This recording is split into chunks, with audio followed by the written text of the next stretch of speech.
We're ready to go. I think we've got just about everybody here. Yeah. So appreciate the opportunity today, councilors and Mr. Towery. This has been a discussion point that Mr. Towery and I have had probably the last month or two about bringing this forward when we felt it was time. This discussion is really centered on false alarms, our overview, the kind of the history of it, why we're asking for this to at least be considered, and then if we'll kind of run you through kind of the framework that Sergeant McCartney came up with through his work product. Sergeant McCartney did this as a project for his supervision class that he took after he was made sergeant, and when he brought this to me, it was obvious that he had done his due diligence, and there's been a tremendous amount of research that he's done to provide some information to you all, and hopefully you had the opportunity to read both my staff report and Sergeant McCartney's work product. So thank you, Steve, for all you've done there. So the overview is we've been dealing with false alarms for some time now. You know, if you read the packet, it goes back to probably 2000, 2001, when then Chief McFarland had come to the council at that time, really trying to navigate how many false alarms we had and trying to come up with a resolution that might reduce the impacts to our calls for service, but also provide some remedies to those false alarms that were occurring at the time. Didn't really gain any traction. I think Sergeant McCartney and I both were here at that time, and for whatever reason, I believe there were some oppositions from the alarm companies at the time, as it really focused maybe more on them versus those that are utilizing the alarms or in charge of the alarms. So again, 2000, 2001, that flame sort of died out, and we've always had it in our minds at the PD that is there something that we can do? We know there's numerous jurisdictions, lots of municipalities, counties that do have alarm ordinances, and it's just sort of crafting it in a manner that isn't necessarily punitive, that it's educational, provides some outreach, but also provides people with the ability to comply on not just one occasion, a couple occasions. So Sergeant McCartney went through a number of municipalities in his research, and he came up with what we think is really kind of a good framework with which to move forward with. So the history is and I'll let Steve talk about it, is he did a 2-year data poll for the alarms, and this is what he came up with. So feel free to talk about it. The important aspect of this is that we responded to a total of 1,880 alarms during the 2-year period. All alarms are not created equal, and that's an important concept for the council to also consider.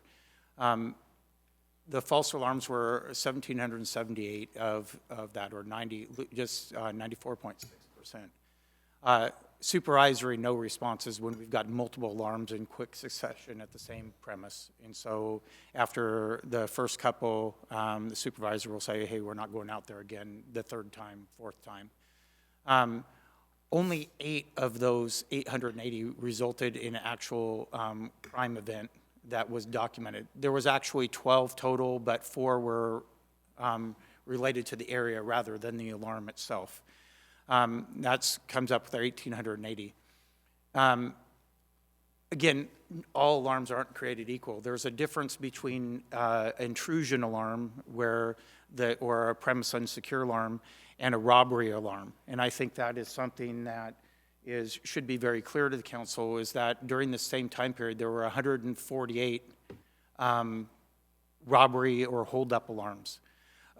These are different than our traditional false alarms because they may result in the entire shift responding in emergency style to these alarms. That is a point of liability that the city should understand, is that when these robbery or hold-up alarms come in and they're false alarms, the city, the officers, and the McMinnville Police Department is taking liability. Based on statistics, thousands of police officers and citizens get hurt each year during emergency response. If we can lessen those emergency response under false pretenses, then we're improving our liability position and improving our safety position.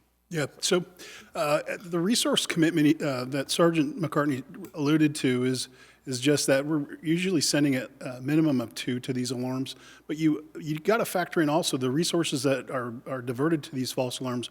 They're really pulling us from other law enforcement activities, which is loss of production, loss of productive work time, which ultimately results in dollars that the city is spending. And Sarge discussed really quickly that of those data pull that we did pull, there was 148 robbery holdup false alarms. That's only 8%, but it's a big number. And again, we'll touch on this, that false alarms equal liability, because when we're getting the holdup alarm or the robbery alarms, it's an emergency type response where we're driving usually code, which is lights and sirens, or just lights to an event. And we're putting both ourselves and the public at risk when we are when we're going to these things, and we have to respond to them because, out of there could be, an actual robbery, which we all know do occur in our city. So some more data. If you pull the 148 robbery holdup alarms over this 2-year period, essentially that's 592 officers, because that's, again, a minimum of 4 officers usually responding to these types of emergencies. That's, again, pulling our production. That's pulling us away from other law enforcement-related activities. And I think what's important also is when we did this presentation and when the sergeant provided it to his class back at DPSST, we also look at the liability piece. Is in 2017, there were 21,000 police emergency response collisions. That's when we're driving code to a call, we run the risk of others not seeing us, or we're not driving in a careful manner, that sort of thing. But also as important is that there was 47 line of duty deaths by traffic collision and another 14,000 police injuries in those types of responses. So, and I think as we spoke earlier, the 70 citizen fatalities, these are what we're also really have to be cognizant of as we move forward in this discussion. I think it is a critical piece of it. Could you clarify, is this nationally or Oregon or what?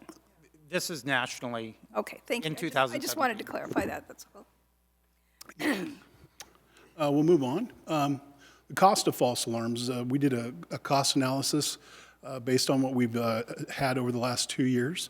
And we're essentially, if you have 2 officers, 15 minutes per officer, 30 minutes total on these alarms.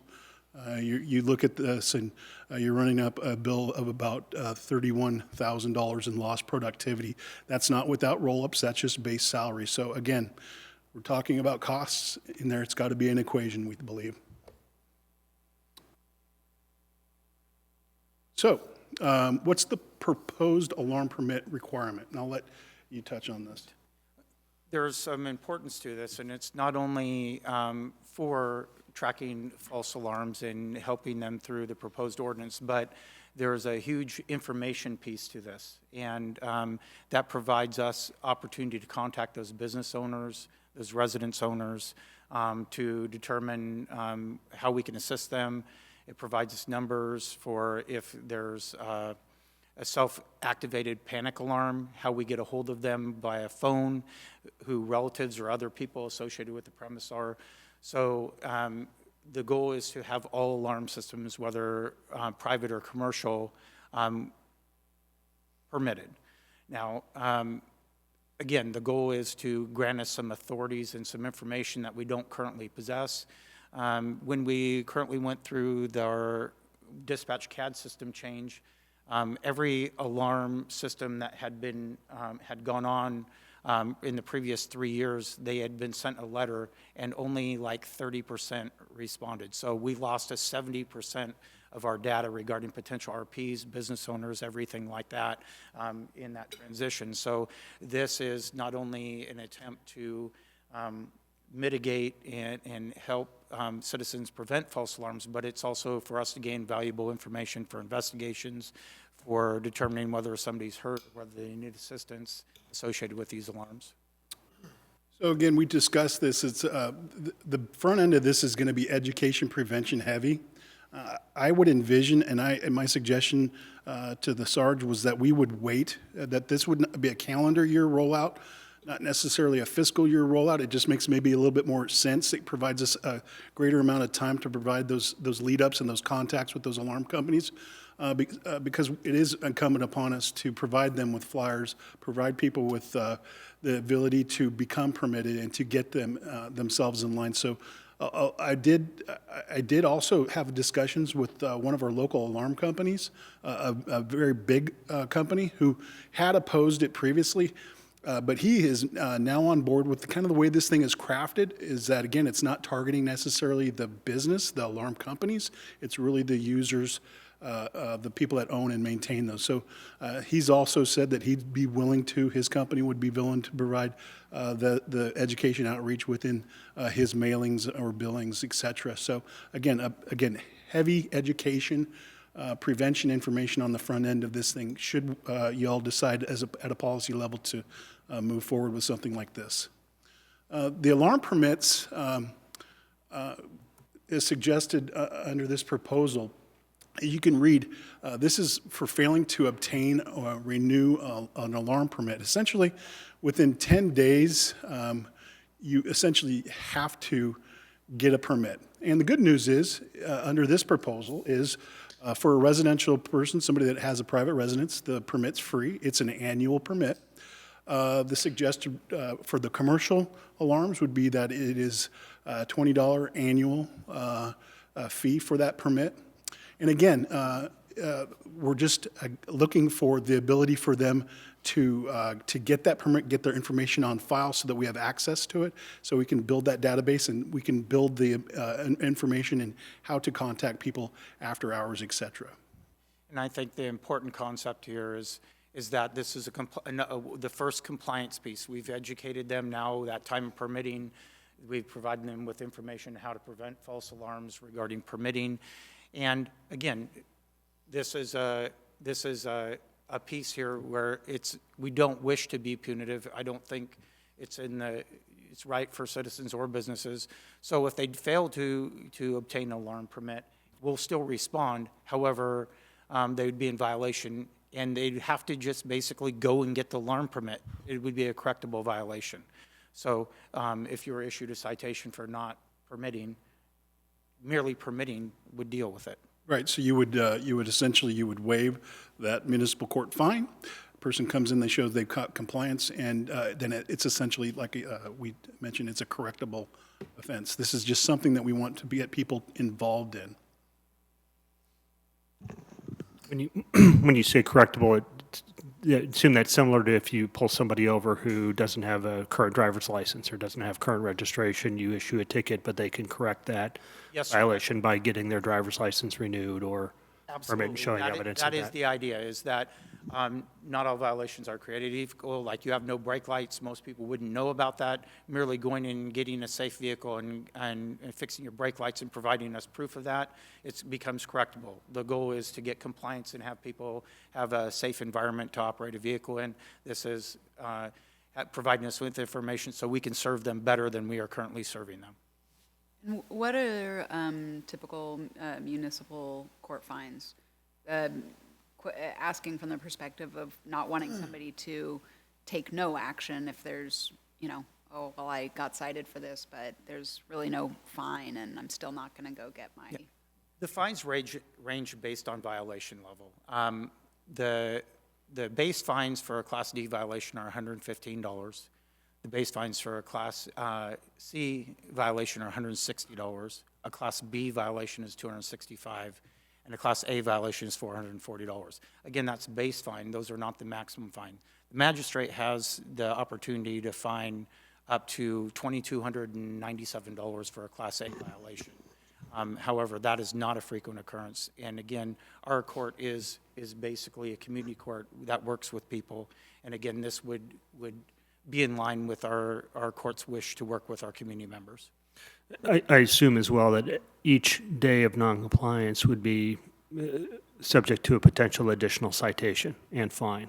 So if somebody continued to not pay, that would be potentially at a Class D level, $115 per day for noncompliance or failure to cooperate. Now, I assume you're not going to be out citing every day, but for somebody who's particularly dug in, that might take a little extra prompting. You can write more than one citation based on a continuing violation.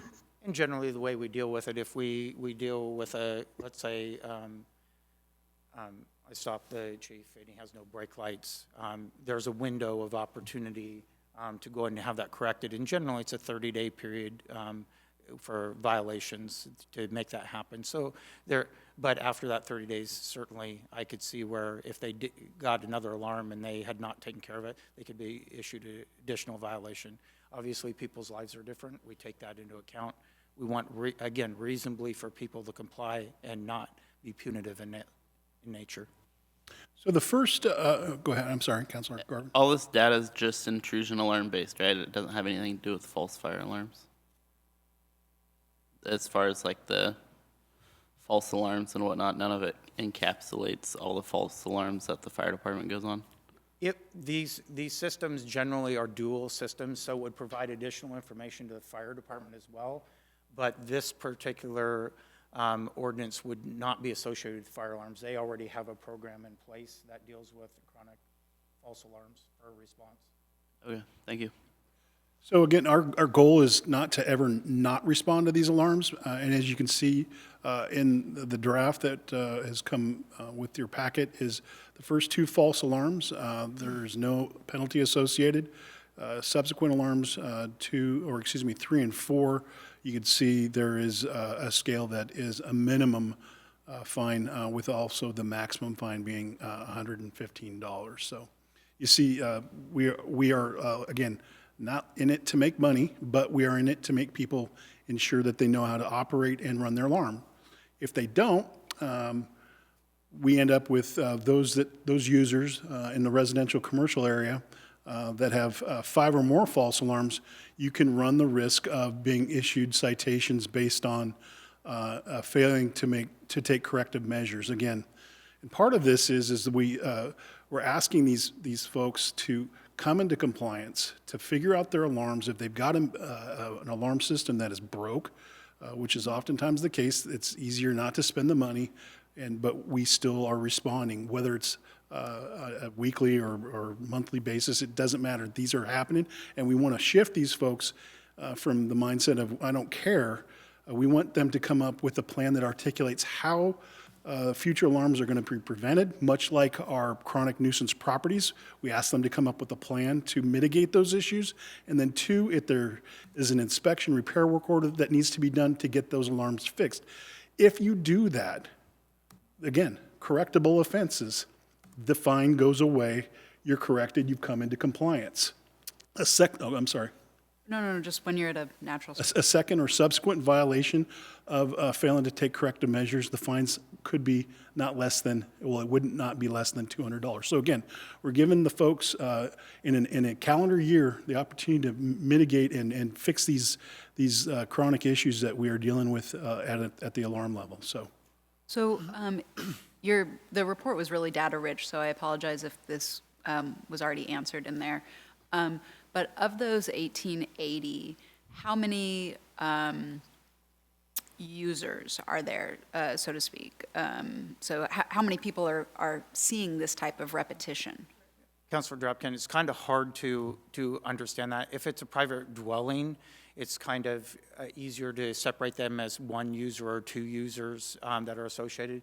With businesses, with transfers and everything else, it's very hard to see if we're talking in that 2-year period, whether we're talking about a single sole business entity, or whether it's a transferred business entity, or whether it is the same location with new businesses, new owners. And so it's not really easy to see. What I can tell you is there is probably about 10% of those alarms have common users or common locations, and we have locations that are having 13, 15, 20 alarms during that period. Okay. So I can see how this kind of grace period would address those that had the 13 or 15. I mean, I think this is all great work and material. It's coming for us, and I'm really supportive of everything that I've read in here. I think this was the area where I had some initial concern that there was potentially too much of a grace period. Too much? Too much, yeah. That if there's not, and it kind of correlates to the data collection that you're doing, right? So if you're getting a permit, then even if you have a similar location, you'll know if it's a first citation or a second citation once you've started collecting that data. So then if there's really, if you have to kind of hit this level of, if you have to have this happen 5 times before there's a financial consequence, but there's a serious financial consequence to your department having these 5 response units. And one of the things I appreciated in the report that wasn't in your numerics up here was that, the real cost to the department is much greater because it might be a 15-minute response time, but it's the work that was interrupted, stepping away from the desk, coming back to work. So my concern is that there's too much of a grace period before fines are initiated. That's a great point. We did discuss this, if this was the right balance. The alarm company person that we spoke with thought that maybe we should increase the fines and maybe start it sooner, and maybe don't give it so much grace that you want to get these folks in compliance quickly. And ultimately, I think that maybe more is a policy decision, and we'll be happy to tool that or rework this ordinance if you so choose, based on that. If you want to smush the time down with which those alarms get fixed. In crafting this, I was very sensitive to our community. I want, as a police department, we really want to do the right things by our citizens and be there to assist them in their time of need. And again, we don't want a scenario where many municipal ordinances or county ordinances, they reach a spot where the law enforcement agencies just frankly don't respond. And I don't think that's appropriate. We're here there for responding to people's emergencies or perceived emergencies. And so, like I said, I took a very slow pace to this because I want to make sure that our citizens understand we are foremost there to serve them, and that we want to give them every opportunity to have voluntary compliance. I just had one additional question, actually, to follow up on the cost to the city. With regards to, you probably don't have the data today, but with regards to the cost of administering the new permitting system, will you have that when you bring it back to us so that we can evaluate seeing that $0 for the residential? I know that we can't really administer a permitting system for $0, so to understand the cost of that to us. We would certainly be able to, as you talk about cost recovery. Yeah. We could certainly, again, roll that out and take a look. I talked to the planning department. They've got a CELA, which is a very unique permitting system that's robust. Heather Richards, has agreed that that piece can be permitted through them, that would be the location with which those permits.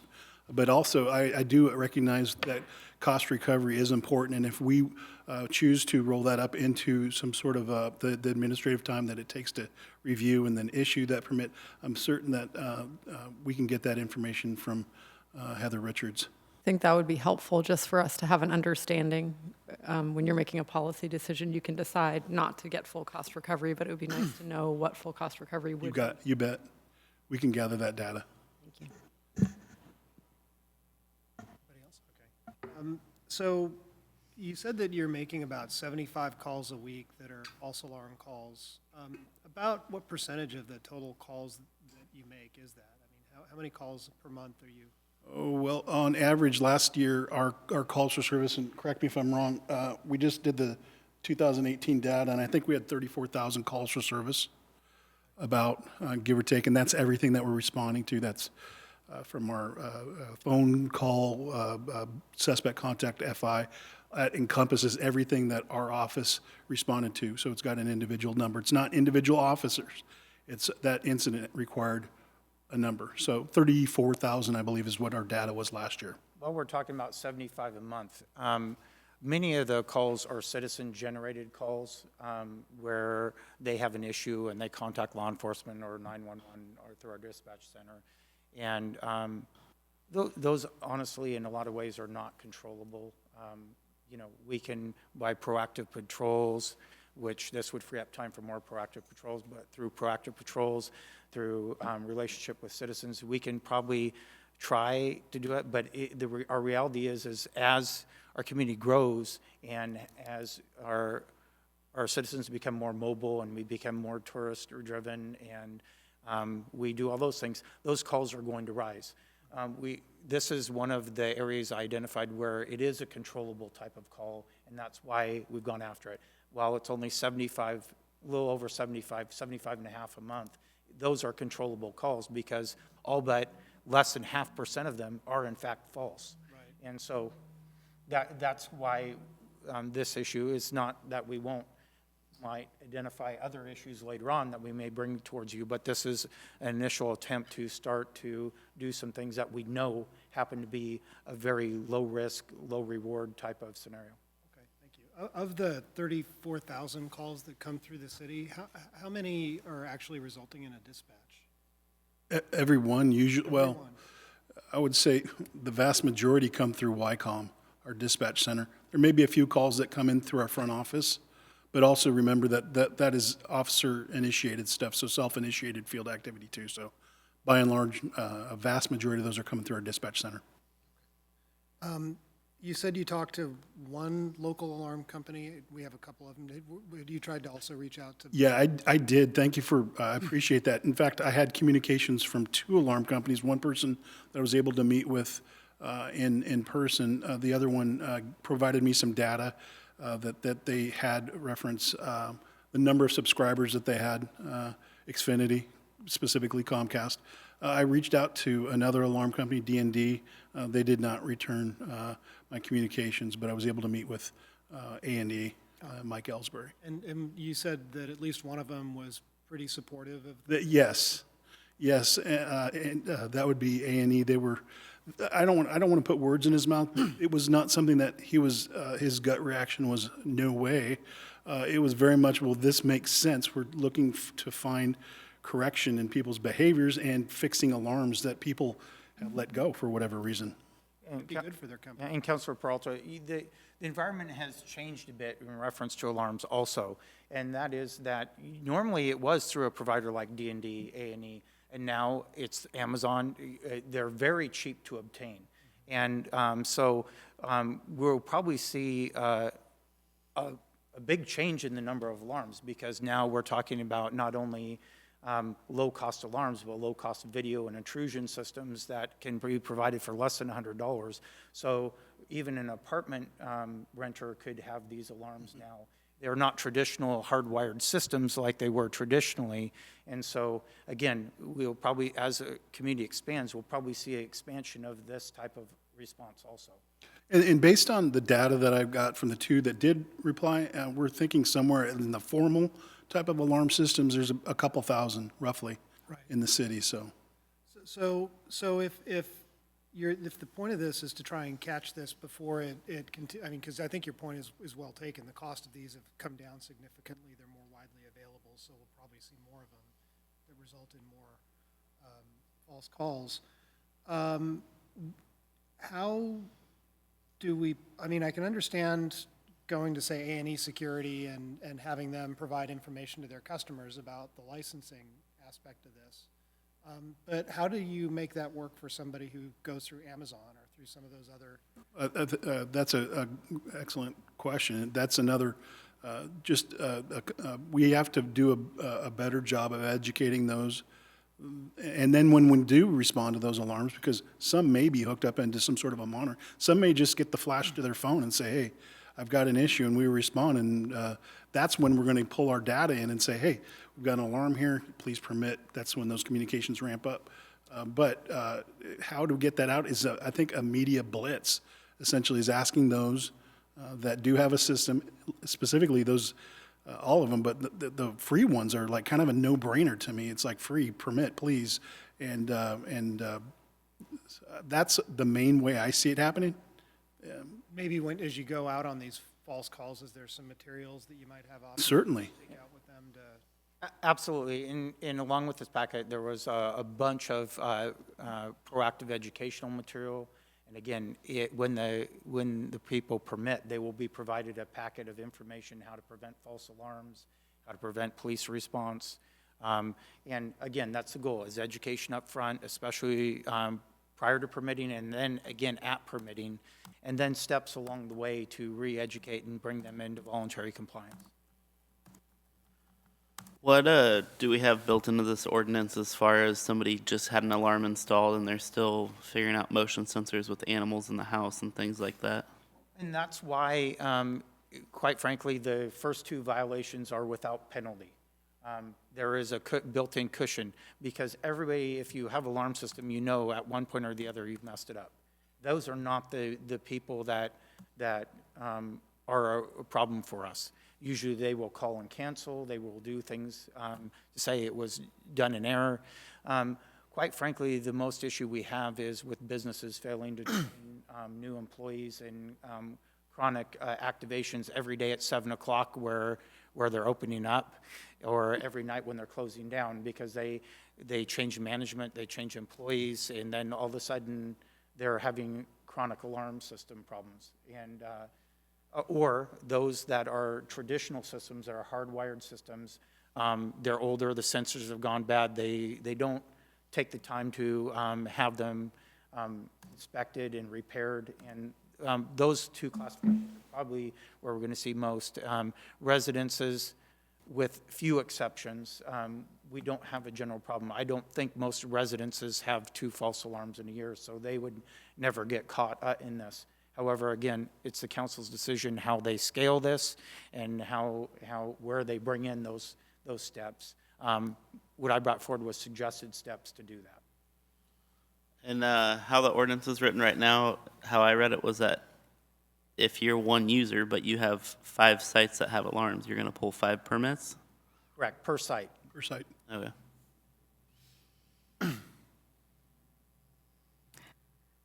So the questions, we've had the Q&A, I guess, now. I guess our question to you as the policymakers, do you want the PD to move forward in, one, I know Councilor Stassens has questions about cost, cost recovery, and that's certainly something that we can bring back. It could be through email, or it could be through a communication through the council, or formal. And do you want us to work with the legal to move forward with somewhat of a codified alarm where we can move forward? Again, I'm not in a rush. Candidly, I think there's some legwork to be done with respect to the education and bringing our community along with this, because it is something that's new, and it's not something that we have done before. We've explored it, and didn't find legs, but I want to do this the right way.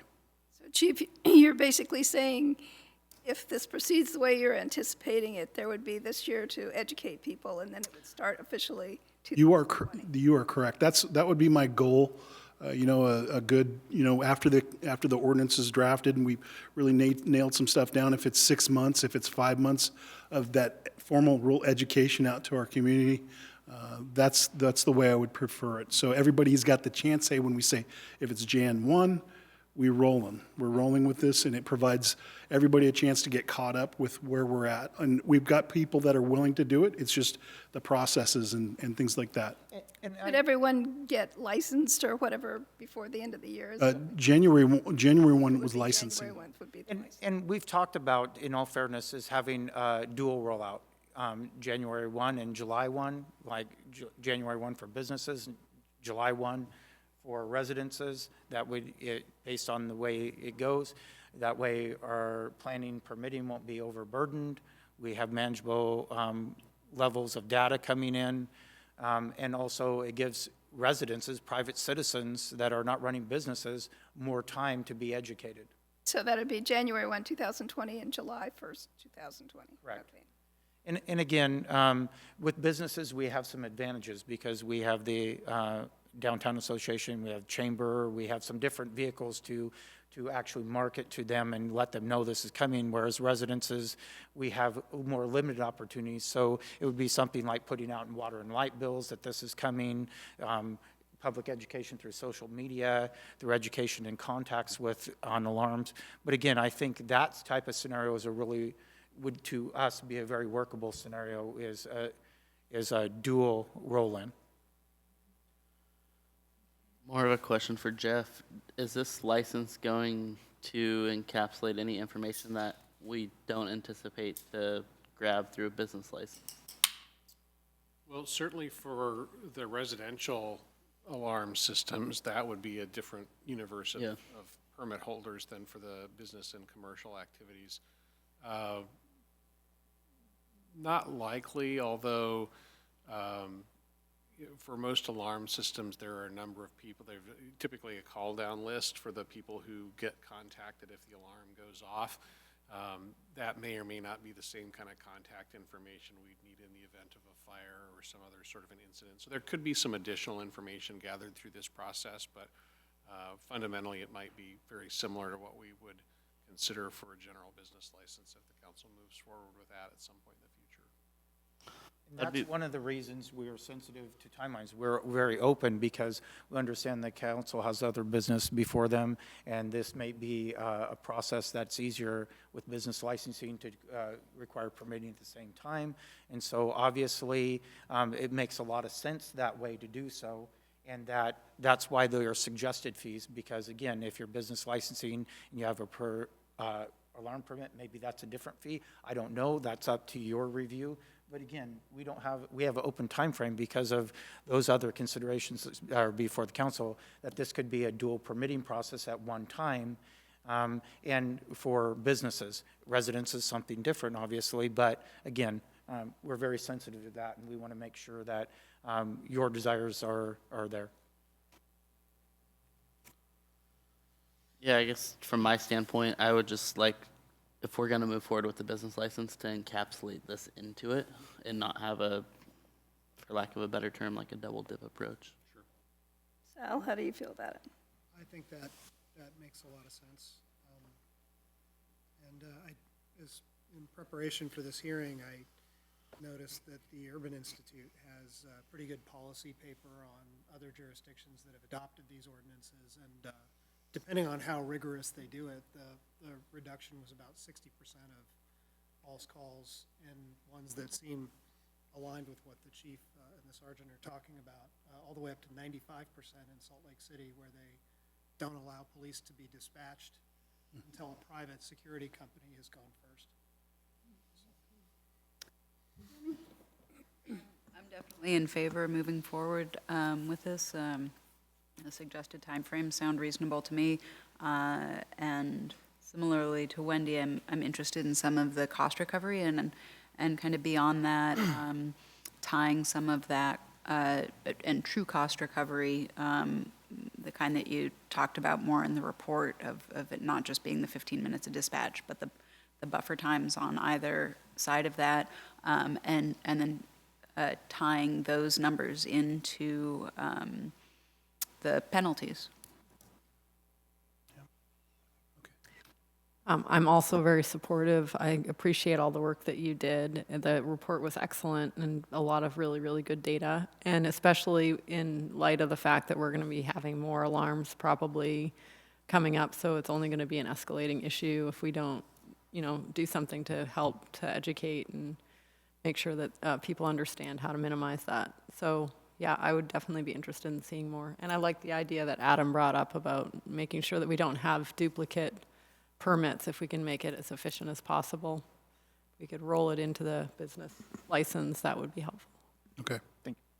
So as I understood, Councilor Drapkin, you had mentioned earlier that you thought that there might be too much, I don't want to, a little bit of too much time, too many occurrences. Yeah, and I don't remember the exact grace periods. I apologize, but It was after 2 false, then there could be a it wasn't fine. until the third where there was a. Yeah, Third, a minimum of $50 fine. The fourth one is a minimum $75 fine. And then the fifth is where we meet that next correction point where they have to come up with a compliance plan and have their system, completed work order on their system. That's how it's timed out now. So the sixth and further alarms would result in minimum $100 fine for residences and minimum $200 for businesses. Yeah, I mean, I understand some of the challenges that are tied in, especially when you're saying that, some of the repetition happens at businesses where there might be employee turnover and not wanting to unnecessarily punish somebody. But also, I think part of what we're looking for is that there's an elevated level of training that happens because there's a desire to really avoid any fine. So I don't have a suggestion, a counter suggestion. I'm just aware that when I read through it and then was looking at the impact on the PD, the impact to the PD still seemed to be greater than what was happening if you were a repeat offender. And of course, it's only, those elevated fines are only applicable to people that are having this problem over and over and over again, but those are seeming to be, quite taxing on the police department. So. I have a follow-up question or comment. I'm wondering if, when you came up, because part of it is really psychological, like what elevation plan of fees will create the best results for us. Did you find in your research of other municipalities the ones that were the most effective, like what their level of, how quickly they were increasing, or? When I did this, I took our community in mind and the council's methodology in mind, our court's methodology in mind. So this ordinance is unlike many others, to be quite honest with you. Most of the other agencies started after one false alarm, and where fees were $15. And some of the fees, if you had 10 or more, were up to $1,000. It was a minimum fine of $126 plus $37.50 per patrol car that responded. I mean, you could get very punitive with this, but when I drafted this, I really tried to take the heart of the community in mind and what the heart of the police department is to serve people. And again, I can come up with certain different proposals and present them to you. Again, that's your decision-making, and I want to give you the information for you to make the best possible decision, so I'm more than willing to do that. Again, this is just not like other ordinances because ours is very heavy on education and voluntary compliance based on our local community. I think the way I kind of view this is that when you install the system, you're kind of purchasing a privilege, right? Which is this direct, this other access point to the police department. And so what comes along with that privilege, though, is a greater amount of responsibility. And then if you abuse that privilege, then that there are repercussions for that. So I'm similarly not looking to be punitive, but acknowledging, or that's what I'm trying to say, is that I feel like if you are taking that additional step to purchase this privilege, to purchase this additional access point, that you need to, citizens, businesses, whomever need to also take on that additional responsibility and understand the severity, because that's a lot. As you are more aware of than I, it's the adding.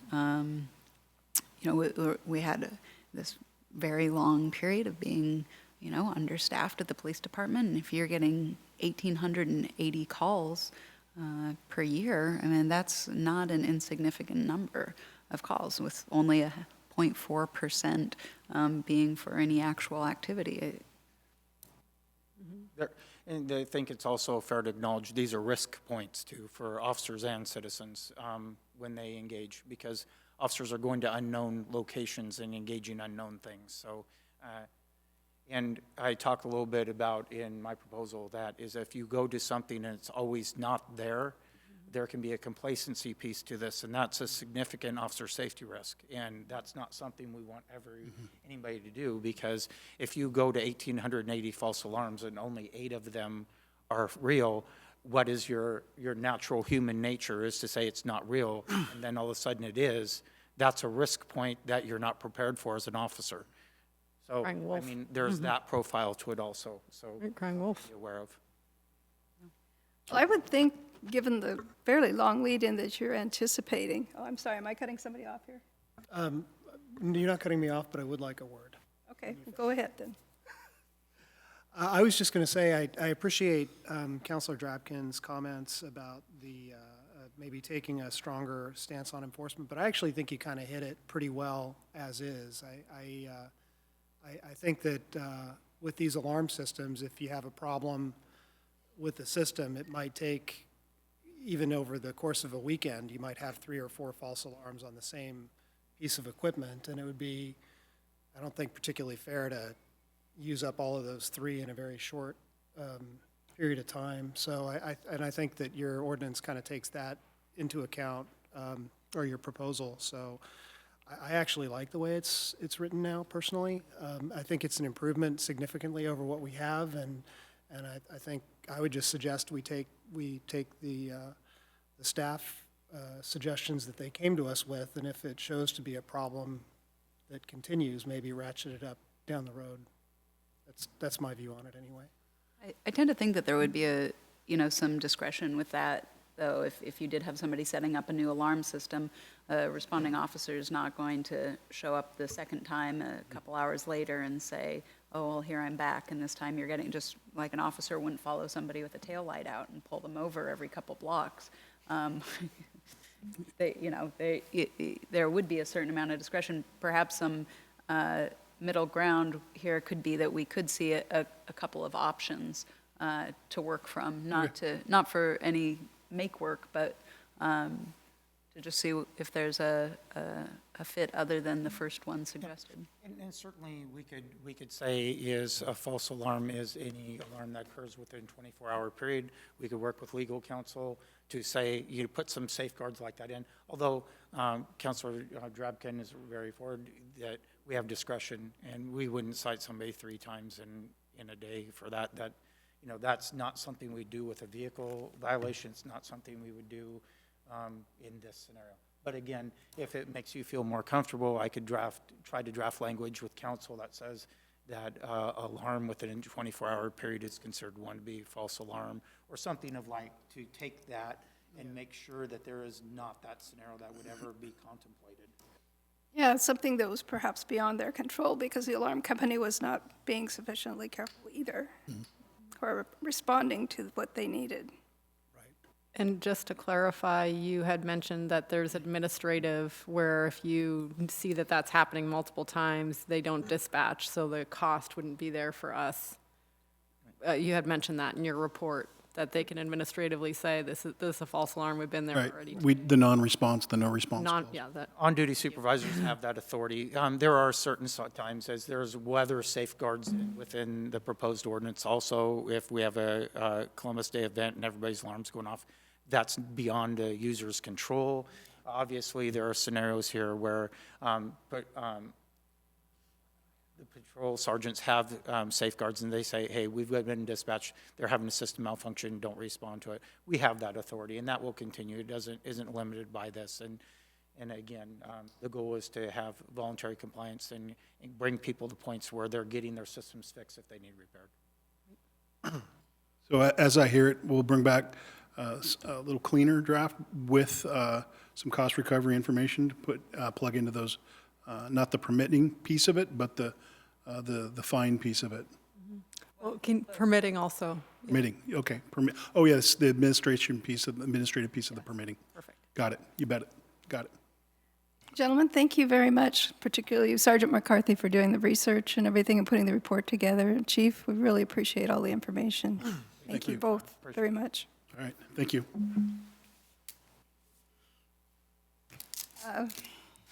We are closed for this particular session, and we will be opening again at 7 o'clock for our regular meeting.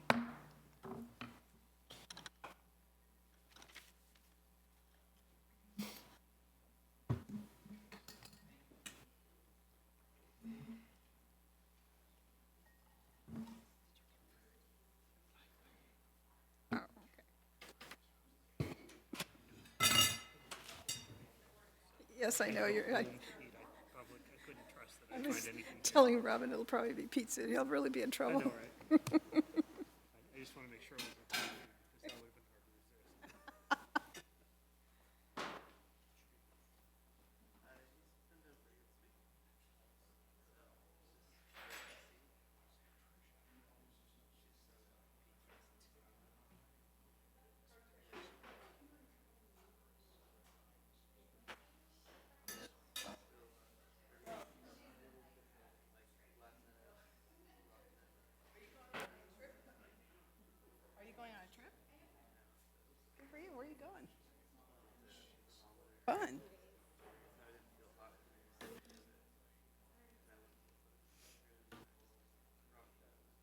Just Saturday and Sunday? You're going for 2 days?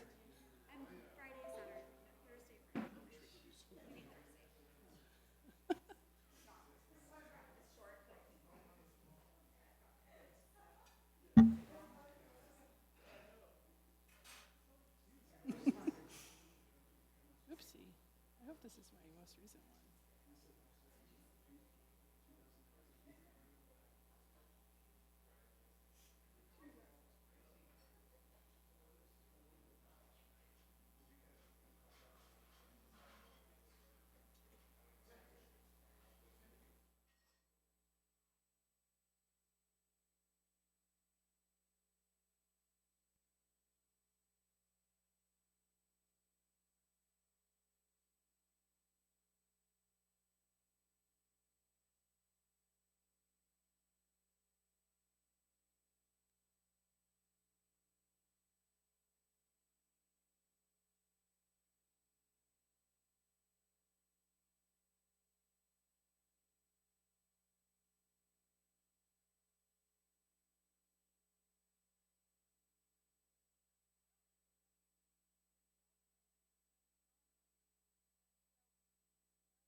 McMinnville City Council, February 26th. Okay.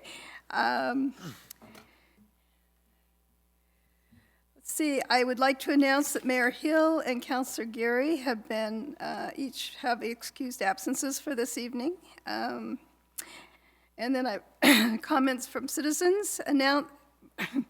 Please be aware, any interested audience members that are invited to provide or want to provide comments, anyone may speak on any topic other than a matter in litigation, a quasi-judicial land use matter, or a matter scheduled for public hearing at some future date. Announcements will be limited to 3 minutes per person. So is anyone wish to make public comment tonight? I know I haven't done the flag salute. Okay, we'll wait on that and do the flag salute first. Councilor Remy Dropkin will lead us. I pledge allegiance to the flag of the United States of America and to the republic for which it stands, one nation, under God, indivisible, with liberty and justice for all. Okay. That out of the way, do we have anyone who wishes to make a public comment? And one more time, is there anyone here who would like to make a public comment? Okay. Hearing none, we will proceed with the next order of business. I see a lot of Boy Scouts out here. Do we have Boy Scout leaders and scouting leaders? Okay, would you like to all come up front here? And I'd like to meet you and have you introduce yourselves.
Okay, reports from counselors on committee and board assignments.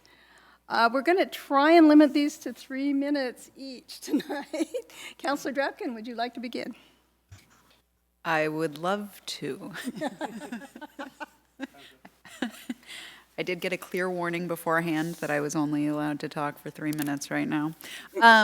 Actually, I don't have a tremendous amount to report, although I do have an invitation to everybody to come to the McMinnville Affordable Housing Task Force meeting tomorrow. Our regular meeting is scheduled at 10 a.m., and we will be getting a legislative update on Senate Bill 595, House Bill 2001, it's House Bill 2001, and the Governor's Oregon Housing Plan. And then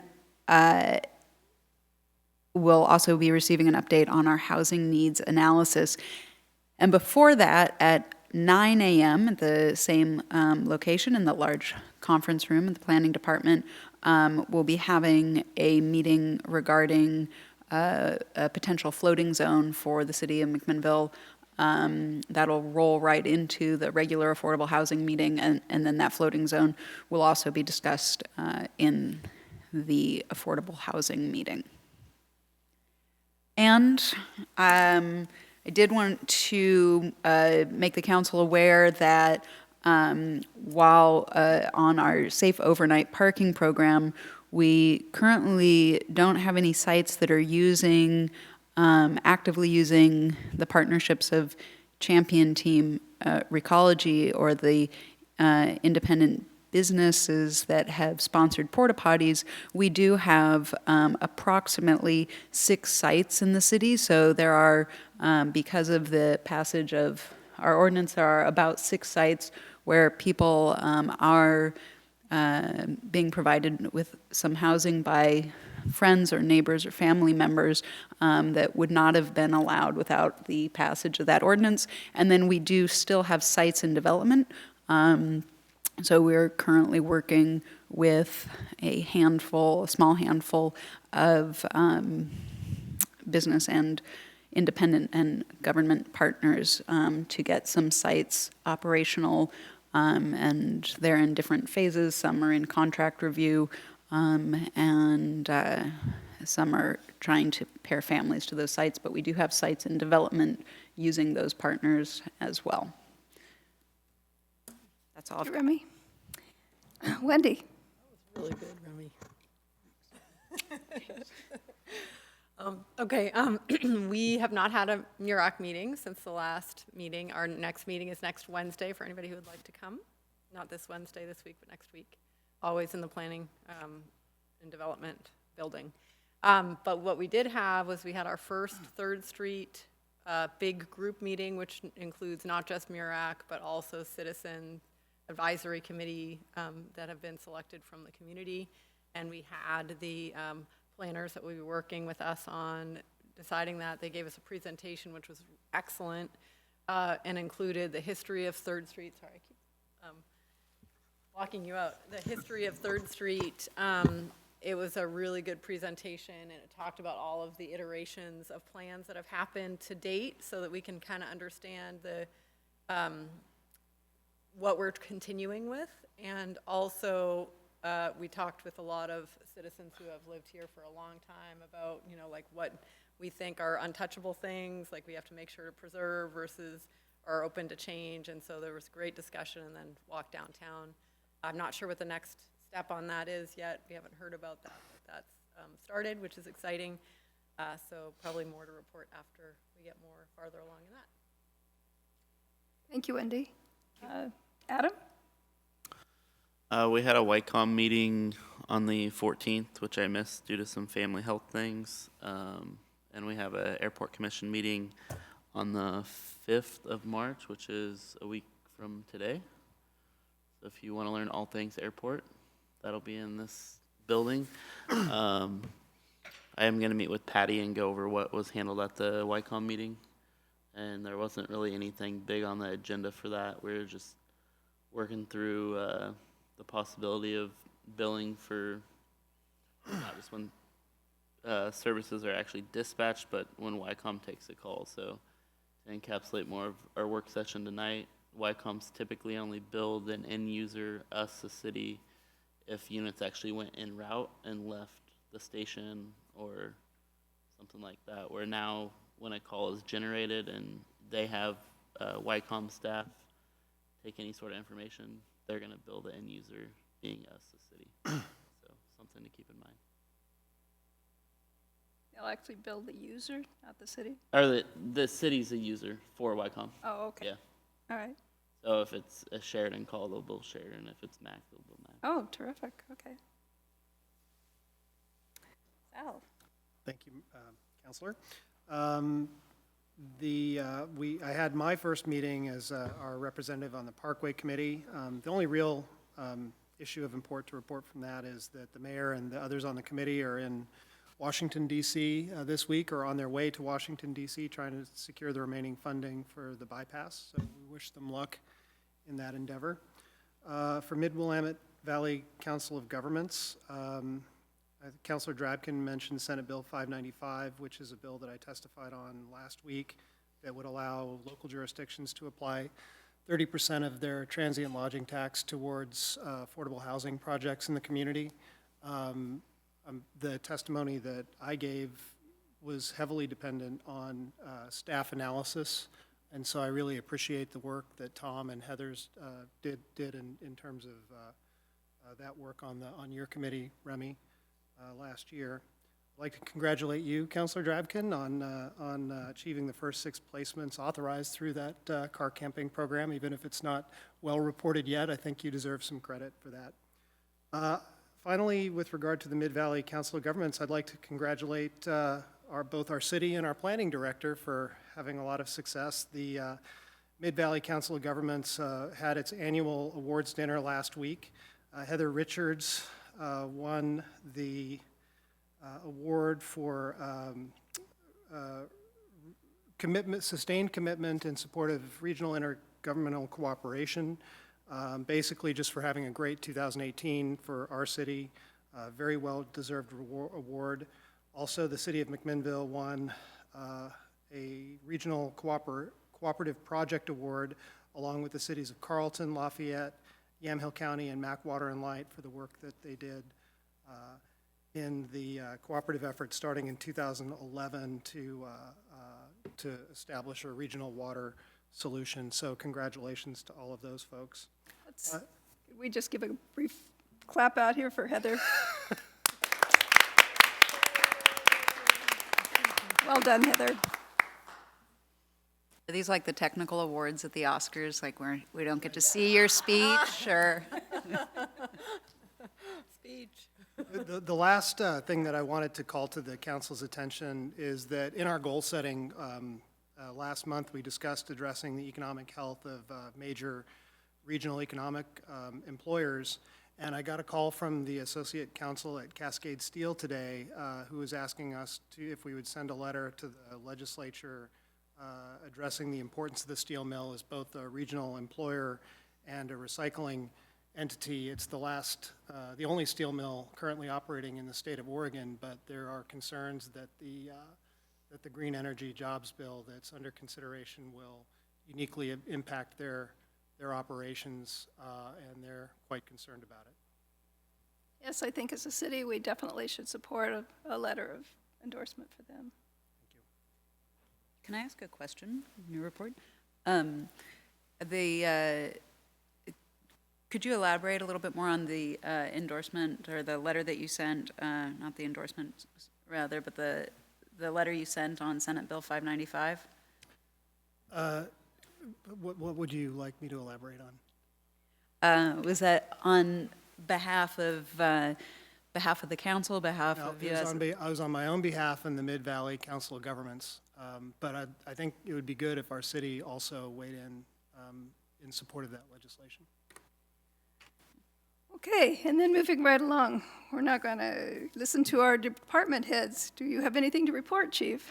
Yeah, real quickly, I'll give you a quick update on the hiring. We hired our part-time evidence help this week. She's got multiple years at Tacoma Police Department as an evidence tech, so Aubrey is on board. Hopefully you get a chance to meet her at some point. We are swearing in a lateral officer from Leavenworth, Missouri. He came over with a couple years of experience on Monday, and we've got a couple others that are in the midst of background in various phases, so hiring is going okay. It's, again, a difficult market. Real quickly, PD, the department-wide updates, we're almost finished with our reaccreditation through the Oregon Accreditation Alliance. That will be coming up in April. We should have it on site in March, I would imagine. And then lastly, as a quick follow-up, our Downtown Safety Task Force post-survey, post-results, and post-implementation of some projects and that survey is out. We've probably got 60 returns. I will tell you that the comments are much more positive this go-around than they were on the pre-deployment of the Downtown Safety Task Force. Just kind of priming you for that. That report will be coming I would imagine sometime in March, so that's what I've got for you right now. Oh, well, we'll look forward to that. Thank you, Chief. Heather? Yeah, so I just wanted to share with you, next week on Thursday, we will have our next Project Advisory Committee for our Housing Needs Analysis. We'll be sharing the yield of all the evaluation and analysis and then talking about our housing strategy. And then I did want to thank you for your support. The award from the Mid-Willamette Valley COG is really an award for all of us collectively as a team in terms of what we've done. I see myself as the middleman supporting my team, and you support me in my efforts to support my team. So it is a full holistic circle of all of us doing that work. So thank you for that. Just a quick question. Will the meeting be here up on Thursday night, next Thursday? Great question. Not sure. We were up till 2 a.m. last night working on the draft, so I can't recall where the meeting is. Okay, I'll wait for the email then. I'll find out for you. Melissa? Okay. David? Jeff? A couple of quick things. A reminder for those of you who are registered, the McMinnville Downtown Association Annual Dinner is later this week on Thursday. In terms of comings and goings, many of you may not know him, but Dave Gearing has been our wastewater superintendent and has been a city employee for 30 plus years. There aren't very many 30-year employees left, and there'll be one less as of tomorrow. This is Dave's last week, and so they're keeping the party sort of close to wastewater, but I just thought I'd let you know that we are losing a long-time dedicated employee, and Dave will be missed. And then finally, there'll be a formal announcement soon. We do know that MEDP has selected a replacement for Jody Christensen, and we'll let the details be presented by MEDP, but we expect a new executive director on board by the end of March. Great. Thank you, Jeff. Be aware that the cash and investment report is in your packet, counselors. Okay, the consent agenda, there's an opportunity to consider the OLCC request for Winery 2 location license for Giovingo, am I pronouncing that right? Vineyards, LLC at 2803 Northeast Orchard Avenue is in the consent agenda. Would any counselor request to have this item removed from the consent agenda and be heard in a regular place on the agenda? If not, I ask for a motion to approve the consent agenda as presented. So moved. Second. Motion from Sal and a second from Remy? Okay, you? Oh, I'm sorry, from Wendy, excuse me. Okay. Okay. All those in favor, please respond by saying aye. Aye. Aye. All those opposed, please respond by saying nay. The ayes have it unanimously.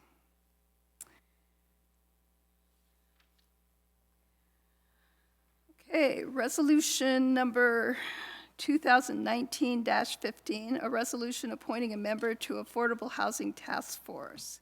Heather, would you come and speak to us? Yeah, so this is a filling vacancy that was left by Meredith Nelson when she relocated to Eugene.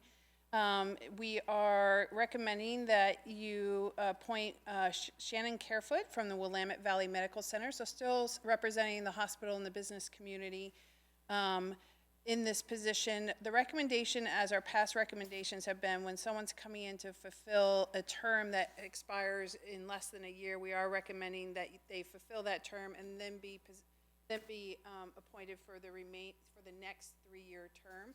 So this would be an appointment through December 31, 2022. Shannon comes with a lot of experience with the Habitat for Humanity, as well as just a long institutional experience here in McMinnville. So we're excited to have her join us.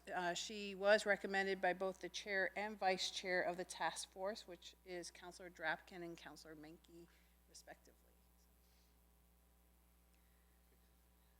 Okay, is there any council discussion on this? Anyone wish to speak? Was there any other applicants, or was that it? No, there was not. That's it. Right? No? Oh, Yes, there were a couple of other applicants. We had a solicitation to fill the business appointment when we went out for it with, and came back to you with the recommendation for Meredith Nelson. She was only able to join us for one meeting and then relocated. So then we had a discussion about the value of having someone from the hospital as part of this task force, because the hospital has been fairly vocal with us about their struggles to recruit across the board in terms of all their different job classifications into McMinnville due to our housing situation that we currently have, and they have actually lost some employees who couldn't find housing here and relocated to other communities. So we felt that they were a good representative of the business community and what our employers are experiencing. Yeah, I would second that. I've had those conversations with Meredith before she moved and with Peter. So did you guys have somebody that you approached then that you thought would be a good fit or encourage? How did you come across Shannon then? I mean, was it just an advertisement, or did you target No, so people we that you thought would went be a good back to fit? Peter and said, is there another recommendation from the hospital that you think would be a good fit for the task force? We also visited with the other applicants who had come in previously to talk to them about the fact that Shannon had been recommended, and they supported that too. Okay, great, thank you. Okay, if there's no further discussion, I ask for a motion to approve Resolution 2019-15. So moved. Second. Okay, Adam said the motion, and Wendy once again seconded the motion. Thank you, Wendy. So all those who are in favor, please signify by saying aye. Aye. All those opposed, please indicate by saying nay. And once again, the ayes have it. We have 5 and 5. Okay. All right, I believe at this point in time, we are done for this meeting. This is correct. So I am going to adjourn this meeting and then reopen for the City Council Urban Renewal Agency meeting. I'm now calling the McMinnville Urban Renewal Agency meeting to order on February 26, 2019. This is a presentation of the McMinnville Urban Renewal Agency Committee Annual Update. Heather Richards, will you please come and give us the update? So I'm actually going to ask Walt Gall, who is the chair of Terrific. MIRAC. Absolutely.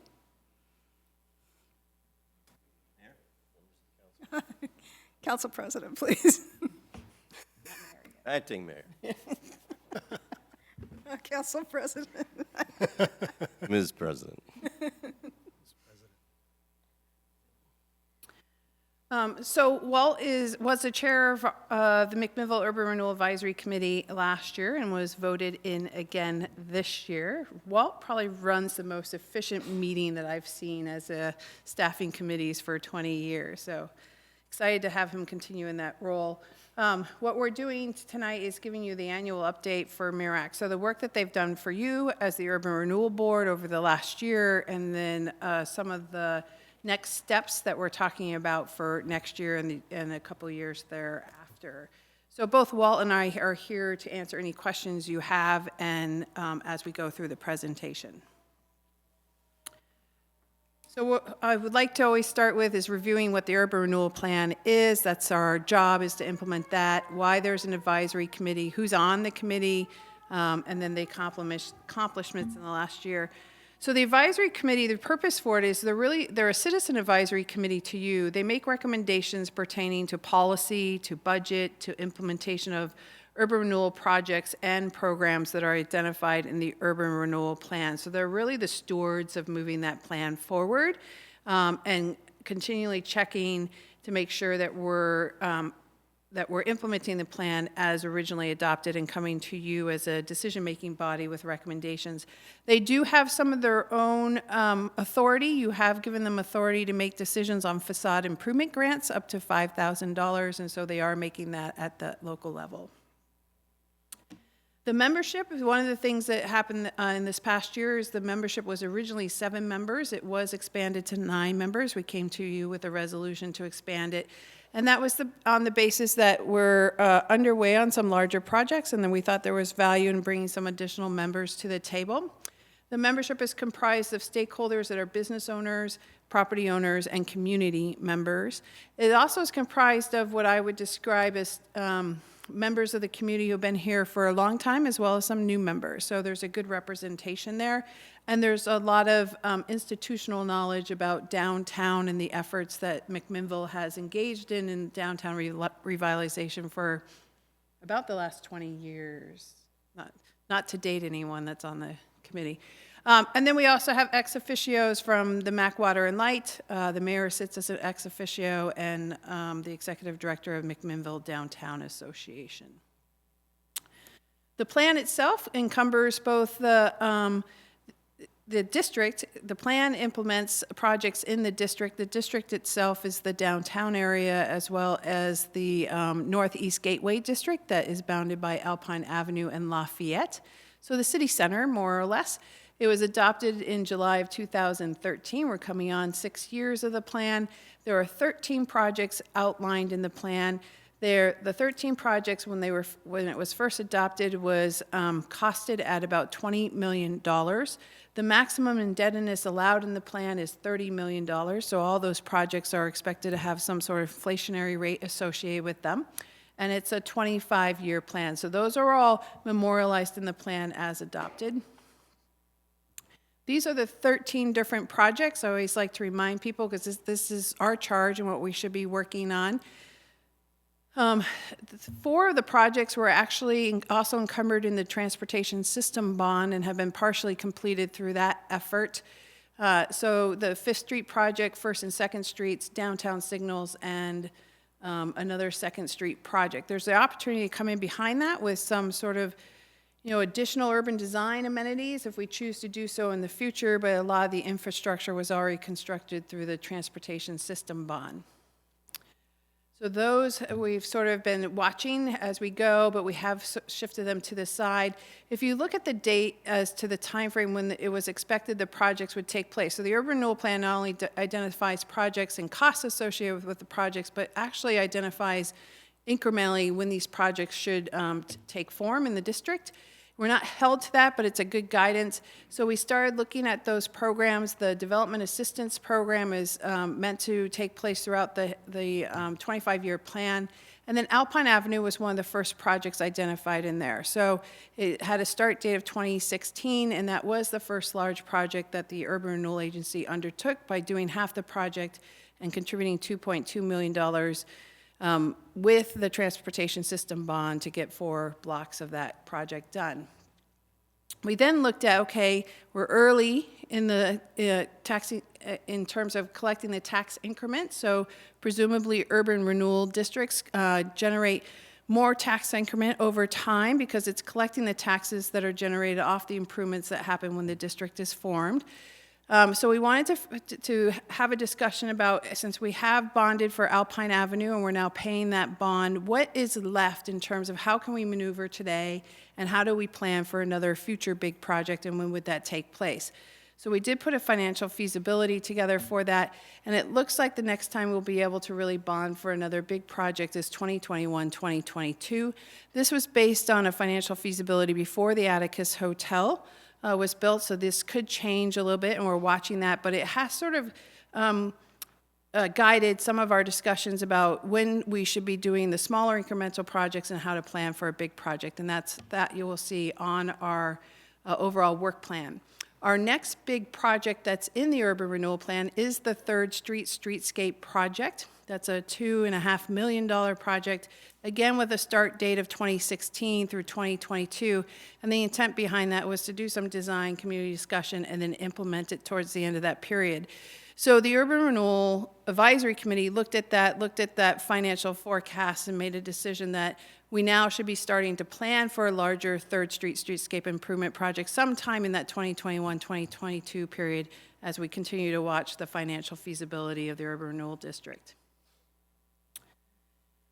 We also decided to do some public parking improvements, as you know, in terms of a utilization study because of what we were hearing in the downtown core. So that's sort of how we manage and administer the program as we move it forward. In terms of last year accomplishments, last year was really a lot about responding to private investment in both the downtown and the Northeast Gateway District, which is good. That's what we're trying to do, is we're trying to incentivize private investment and partner with them to generate job creation and economic vitality and tax base. So we approved 9 loans and grants in the calendar year of 2018 for a total of $214,000 that will be leveraged for $2.5 million. So the private matches, the private construction project overall is $2.5 million. That's a good leverage for an urban renewal program. The first big project in there is the Mac Market project that's underway right now in terms of construction. We brought to you a recommendation for a $90,000 loan on that project and a $5,000 grant. And so that's one of the ones that is awarded in there. And they are currently in process of developing and constructing this project that actually is an older picture. They're much further along on the exterior facade than that at this point in time. But lots of activity there. We're excited to see it happen. They're having an event on St. Patrick's Day to show people how far along they are in their process, and they hope to open up here in the late spring, early summer. Also in the Northeast Gateway District was a Granary Row project that has not broken ground yet. They're still putting some of the pieces together for that, but that is a $600,000 project that we're loaning $71,000 to, and that will bring new business vitality, new tax base, and jobs into the Northeast Gateway District. This is a Lafayette Avenue project. Yeah. Yes, thank you. And it's taking 2 lots, one where a house burnt down, so that was a blighted lot, and then the lot next door to it to create this redevelopment project. Another large project that we've been working with is the Bindery. The Bindery is downtown. It's right across the street from the Atticus Hotel. They're having events in their space at the, right now. They're a great complement to the Atticus Hotel. They have some code improvements that they need to work through, and so they came to the Urban Renewal Advisory Committee for a loan for that work. And then they also did an exterior facade improvement, and that was a grant that was awarded to them last year for that. This is a project that's right on Lafayette as well. It's now where St. Rue is. It shows how Urban Renewal is able to participate in a blighted property and work with the contractor and bring a blighted property into a fully productive property that was restored by Cellar Ridge, and the grant that we participated in went into restoration of the porch. And then there's some smaller projects. We also did a signage facade improvement grant for Elizabeth Chambers Cellars. So the investments range the gamut from smaller investments to larger investments to bring new vitality into the district. The most recent award was to the Douglas Hotel. That's a hard picture to see in here, but they will be restoring the facade that's on the right-hand side there, that is cement block at this point in time, into the same sort of look that's on the left-hand side, and they are doing that to support 2 new businesses that will be going into that space. So one of the other things we talked about in this past year was, now that Alpine Avenue's been reconstructed, how do we incentivize private investment there in a sort of expedited way? So we came out with this targeted facade improvement program, and we've been working with a couple of projects there that are working with our design assistance program, so we hope to bring some more to you.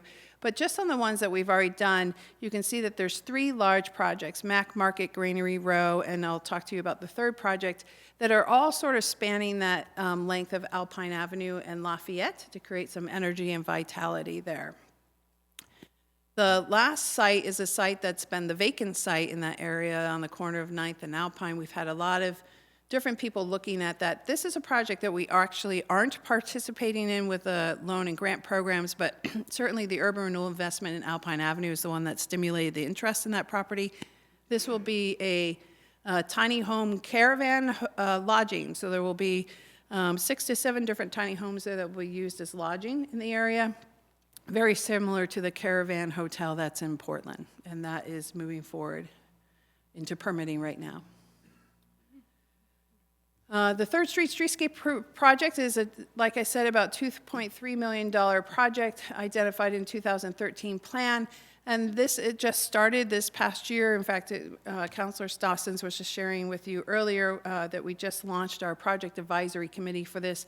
But this is a improvement project for Third Street, and our first step for that will be understanding what is the scope that we want to achieve with that project. Infrastructure, road reconstruction, and streetscape improvements. We're looking for a finished product that does not detract from anything that is so beloved about Third Street today and enhances what we need to enhance there as well. So we're having a very active community dialogue about what do you love about Third Street and how do we ensure we move that forward, and are there places where we can make improvements? It's based on a 2005 Third Street Streetscape plan, so it's going to build off of that and look at that and see if there are additions we want to make to it. But interestingly, at our last meeting, we had a lot of discussion about what is the scope of the study area for Third Street. We decided that it would go all the way across to City Center Park. We talked about the sequoia tree as sort of a bookend, but over to Sequoia, over to City Center Park, so that we can create that connection into the park as it was originally built to support the downtown. And then also go, we haven't figured out the eastern edge of the study area, but we had a lot of discussion of what that should look like if it's Johnson or further than that in terms of gateway improvements into the downtown area. But I did, for those of you who came to our meeting, I do have some additional slides that you haven't seen before, but the improvements that you see on the ground today came from another large Third Street Streetscape improvement project, which was done in 1976. So we've had a lot of dialogue about when were the trees planted. There's very mature trees downtown, and where were some of these improvements made. So I wanted to walk you through. We worked with the News Register to get some of the historic photos, and I think they're kind of fun. The way they constructed this project is they actually shut down Third Street block by block to do the project back in 1976. This is the groundbreaking for it, and I sent you all copies of this because I'm sure many of you are going to recognize some of the names and people in the groundbreaking there. There are some legacy families mentioned in there. This shows some of the improvements that took place. So you can see the mid-block crossings came from this project. We also put infrastructure in terms of fire improvements and water fountains. This also shows the first installation of the kiosks on the mid-block crossings, right? Interesting, isn't it? Yes. Because we had a lot of dialogue about when did those come in. And I think they're on their third generation right now. Yeah. Let's see. Oh, and this, I thought this was humorous because if you read the editorial comment, it's all about the fact that the newspaper likes seeing the shot like this because it doesn't have a lot of young people hanging around the kiosk mouthing off to the customers downtown. So what comes around goes around, right? Interestingly, this is, I thought this was interesting. These are trash cans that were designed locally and built locally. So they engaged the community in a design effort and then engaged businesses to build these. I don't think these are what are out there today, but in terms of public improvement projects, it's always good to have a local piece of it, and sometimes you can get the kids involved in the design, and those types of things are what makes it unique to a particular city. Trees are a big discussion for us with the Streetscape Improvement Project. We have hired an arborist to go downtown and inventory all the trees for health and vitality and whether or not we can retain them and preserve them. But they were all planted in 1976. And this shows them being planted through that Streetscape Improvement Project. This shows them a little bit more mature in the 80s. What I wanted to point this out to you, though, is look at that light fixture. So those light fixtures don't exist anymore that I can see downtown, but they were part of the improvement project. And then it also has a little bench surround around it. I love those little deco things. And then the other piece that we've talking a lot about for the Third Street Streetscape Improvement Project is light. We heard from the focus groups and the project advisory committee that lighting may be a challenge because now the mature trees are sort of blocking some light in terms of the pedestrian zone. So how can we improve that? And we talked about that. But we also have in the urban renewal plan, as part of our Third Street Streetscape Improvement Project, district identity. And we identified a year ago that putting lights up permanently in the trees would start helping to contribute to that. So that was a project we worked on with the McMinnville Downtown Association. And then our next project for this year, we'll be working on doing roof line lighting. There's a lot of beautiful historic buildings downtown with roof lines that modulate throughout the blocks, and so we wanted to come in and outline those, and also that's a good way to provide more lighting into the district and provide identity there. So that is on our game plan to move forward with in this fiscal year. And then with parking, we have been looking at our utilization study and how to manage our parking program. And we're going to we've identified the need to put together a parking management committee, but I wanted to let you know there's 2 projects underway right now with parking. We have partnered with a group of seniors from ESA on their capstone project, and they are building and designing sensors for the parking garage. And what those sensors will do is they will let us know the utility of the garage. So when it's full, when there's actual spaces available, and it will go directly into our computers as city staff, so we'll be able to monitor it on real time. It gives us a good idea. When we did the utilization study, one thing we learned is the parking structure is not fully utilized to its capability or capacity. And so we've made some changes in terms of program changes and how the structure is used. We'll make some additional changes in terms of what it looks like. So as we continue to invest, we want to know if that's improving utility. And that partnership with the ESA program will help us do that. So that's a great partnership. I talked to the students last week, and they're moving along. They've had a few glitches because they're designing the software themselves, but they're excited about doing it. And then the other project we have is we, at our last meeting, talked about the need to do a structural evaluation on the parking structure. And so the Urban Renewal Advisory Committee has asked city staff to come back with what that would look like in terms of a recommendation to work with a structural engineer for that study. So we will be bringing that to you probably here in the near future. And lastly, a discussion that just recently got underway was housing in the city center. As you know, we're knee-deep in a housing needs analysis, and we understand we do have a housing constraints in McMinnville across the board in terms of all types of housing that we need. And we haven't had a lot of new housing starts in the city center.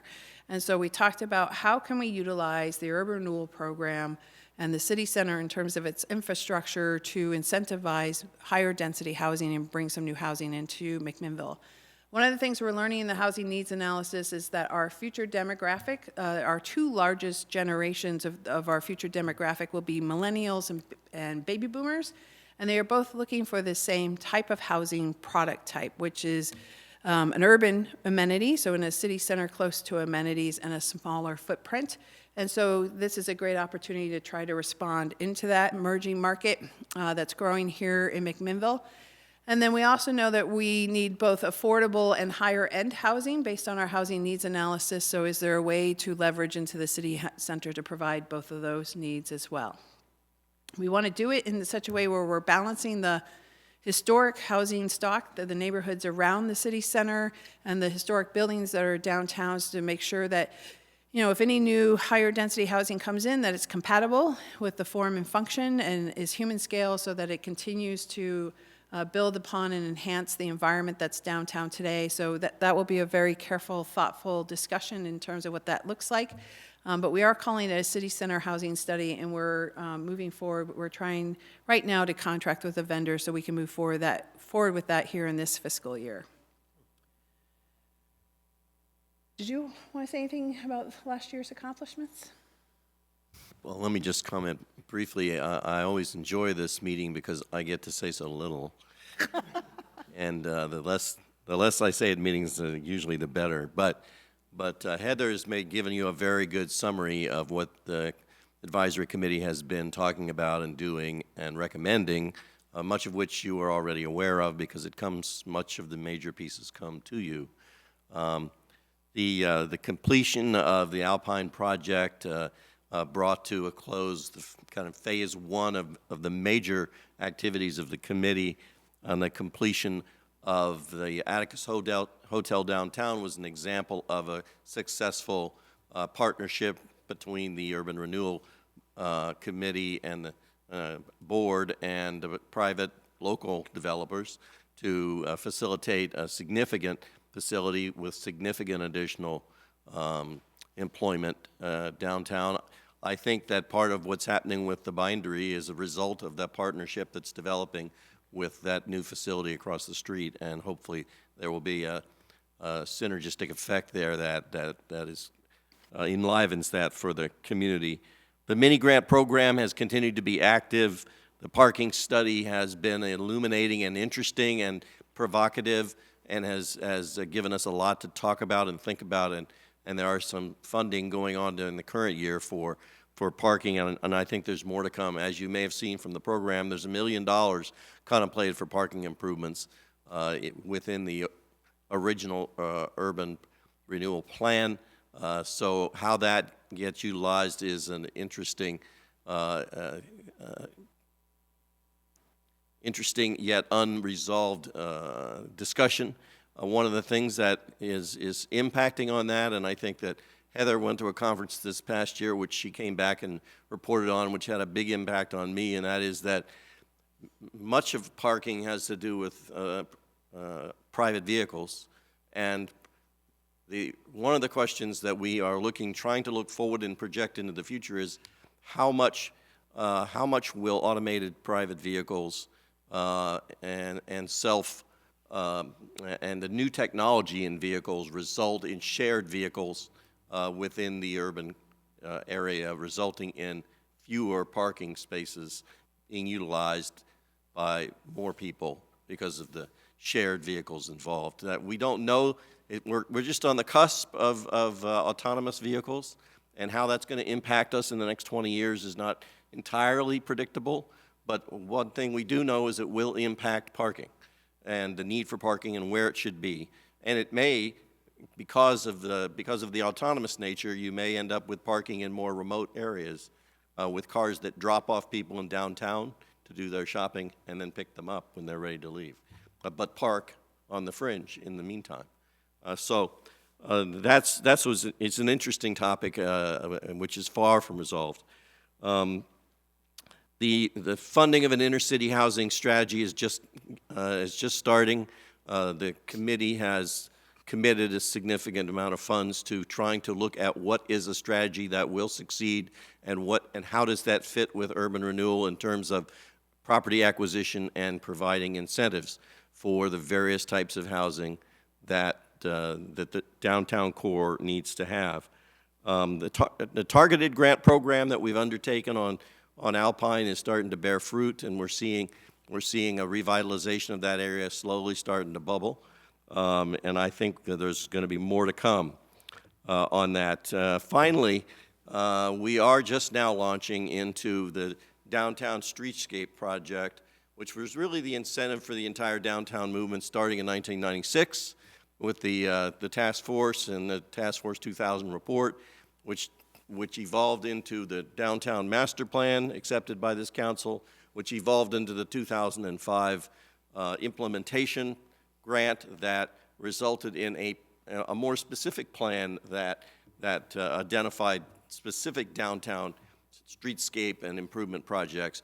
Then this council told us to go away and find money because there was no available money to undertake millions of dollars of downtown projects. So ultimately, after time and effort and education and a process, urban renewal came about as a result, and that funding mechanism now exists to be able to go forward.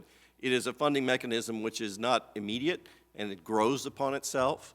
And as Heather indicated, by 2022, we may be able to, in a position to fund a significant downtown project, which I think this council has been waiting to see for 15 to 20 years. That is not just going to happen with urban renewal money. I believe it will happen with street money. It will happen with water and light money. It'll probably happen with some sewer department money. It'll be a combination of funds which together address a number of the infrastructure needs and streetscape needs in downtown. So the fact that we have an advisory committee and we have consultants that are very talented and exciting to work with, and that project began this month, is I'm happy to report that is it's fun to have that underway. That's about all I have to say, Heather. That's a good segue. We're going to talk about the next steps. So the next 5 years, we've been working from a 5-year strategic plan based on what's in the urban renewal plan. So as an advisory committee, we sat down about a year and a half ago and said, how do we focus our efforts and make sure that we're being strategic? And so we came up with this 5-year strategic plan and essentially have been following it. So if you see in there, the projects I just described to you are ones that we started last year and are underway and will be continued and ongoing, except for this downtown plan concept. So this downtown plan concept brings in a lot of things that we've been talking about and we discussed as an advisory committee. Is there a need to sort of put these pieces together? It's sort of updating the downtown master plan. It's due based on what Walt just described to you. The last downtown improvement plan was done in 2000, and I'll walk you through that a little bit. But there's a lot of moving parts right now in terms of discussions about the city center and different opportunities and different potentials and different needs. And so having a more holistic approach to how all these pieces fit together and how we should be looking to serve these pieces and support them in the future is timely. The city center housing strategy will sort of build into this. We have business retention issues right now. We have 2 large businesses that have left the downtown. They're still in McMinnville, but they've left the downtown but wanted to stay downtown, but they couldn't find places to land. And then we are under a business recruitment initiative right now, and again, we are struggling to place businesses in the city center. They want to come to McMinnville, they want to be in adjacency to the 3rd Street, but we just don't have the space for them. And then bike ped, we're going to be starting talking a lot about bicycle pedestrian connectivity in McMinnville as we think about our transportation network and how to serve all modes, and downtown is in the dead center of all of that. So in terms of downtown master planning, I just wanted to show you some of the master plans over the years and point out to you that there's a lot of emphasis on 3rd Street, but there's also emphasis on sort of the land surrounding 3rd Street. And that's sort of where I see this downtown master plan update talking about is what's happening on 4th and 5th and 1st and 2nd and the east and west bookends of the downtown area. So the comp plan in 1964 looked at it. There was a 1968 central area plan, I think is what it was called then.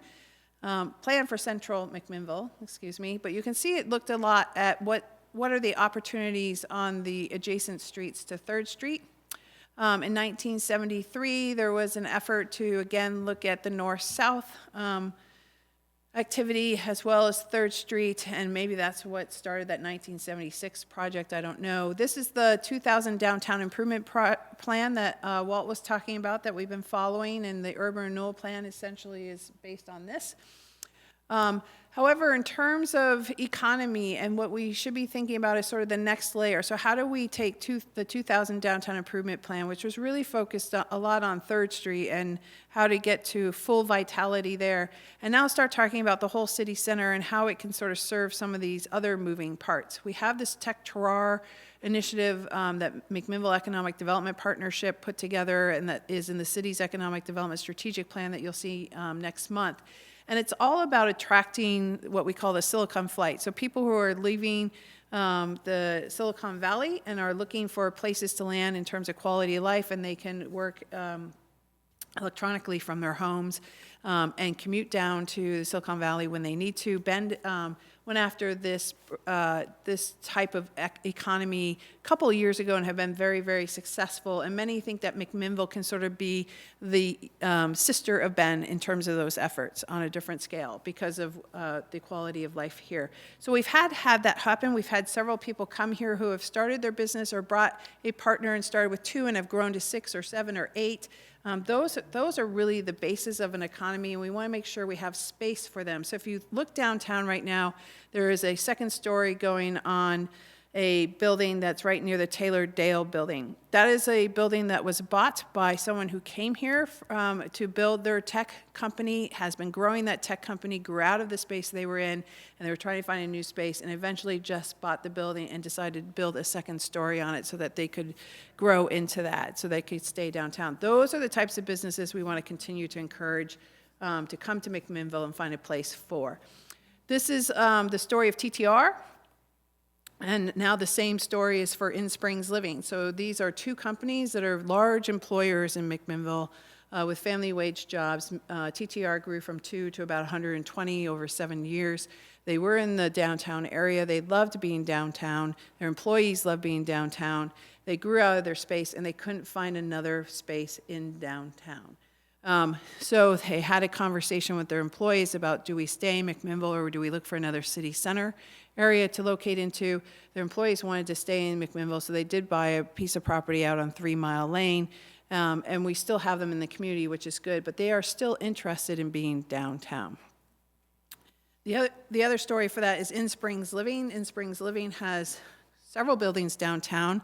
They're, again, their headquarters, and they employ about 60 to 70 people, and they're in disparate locations. They bought property, they restored the property beautifully, and they want to stay downtown, but they want to co-locate their employees. They couldn't find a space large enough to do so. They also bought a building out at 3 Mile Lane and are relocating their employee base there, but they're interested in being downtown. So they see that as an interim step until we can identify a location for them to be in the downtown area. So these are large businesses. The next OMI, where do they locate when they're looking to locate in the downtown? And we need to start thinking about that and identifying those areas, because at some point in time, we won't have other buildings for them to go to. There's been a lot of discussion about public gathering spaces with, the farmers market is so popular and successful here, and we're sort of squeezing them into right-of-ways and parking lots to make them successful, but is there an opportunity for a public gathering space, and how do we connect into City Park? There's a lot of discussions about that. And then bicycle and pedestrian network. I think that that's going to become something that will be, that would be very easy to achieve here in McMinnville in terms of utility and ridership. It's not a large community. There's a lot of kids riding their bikes to school right now, but we don't see a lot of commuter or recreational riding around the community. If we, worked on a network, I bet we could get there. We could connect Linfield to the downtown. We could connect all sorts of different pivot points into the city center through a bike ped program.